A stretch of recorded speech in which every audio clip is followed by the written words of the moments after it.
And one of the most recent lies, I would call it, is from the reporter Morgan Trow.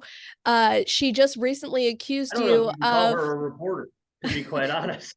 yeah, yeah, Is it no, I exactly. mean, that's a title. That's a respected title. It means an objective journalist who tells the truth. But anyway, She's very clearly making a biased claim against you, saying that you're giving preferential treatment to those who are supporting issue one and are trying to suppress the vote of those who are in opposition of issue one. So, do you just mind taking a second to kind of talk about the claim that she's making against you and what the actual truth is behind it?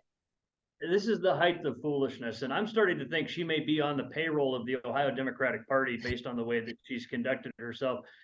Listen, when the state legislature changed the law last year, it wasn't my preference. One of the changes that they made is that they require absentee ballot requests be done on a certain form. I was fine with the old way of doing it, where if you had an old form or a new form, or you could even, make your own form, as long as we got all the information, full name, date of birth, last four of the social, address, all those things. As long as we got all that information, we could send you an absentee ballot form. But the new change that the state legislature made said it has to be on a form prescribed by the Secretary of State. I'm an executive office holder, not a legislator, so I execute the laws passed by our state legislature. So we're faithfully executing that law that says that if you request an absentee ballot, it's got to be on a form prescribed by the Secretary of State's office. I sent out guidance on this way back in February, telling the boards of elections, here's the current form. That's the one you should be using. And obviously, if somebody submits an absentee ballot request on the current form, we'll take it.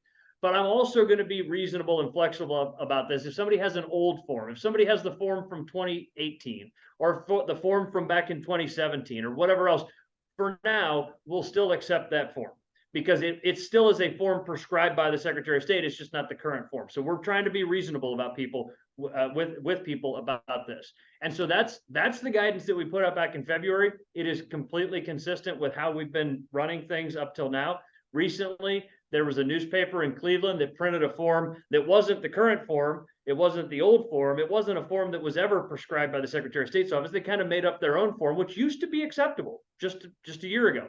And we're not able to accept those. And so we've made that clear. We're working with that newspaper. We've gotten them the right form so they can print it in their next week's publication. And the small number of voters that have turned in that invalid form, we've had the Board of Elections reach out to them personally, pick up the phone and call them, email them, make sure that they can cast their ballot. Because again, whether you're on my side or another side is really irrelevant to me.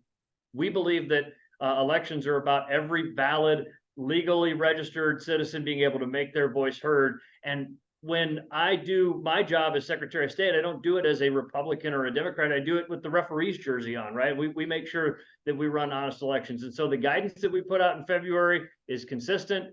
And the fact that that somebody with an axe to grind and a political agenda wants to try to spin some phony story about it doesn't change that. It's important for Ohioans, again, to know the truth about this.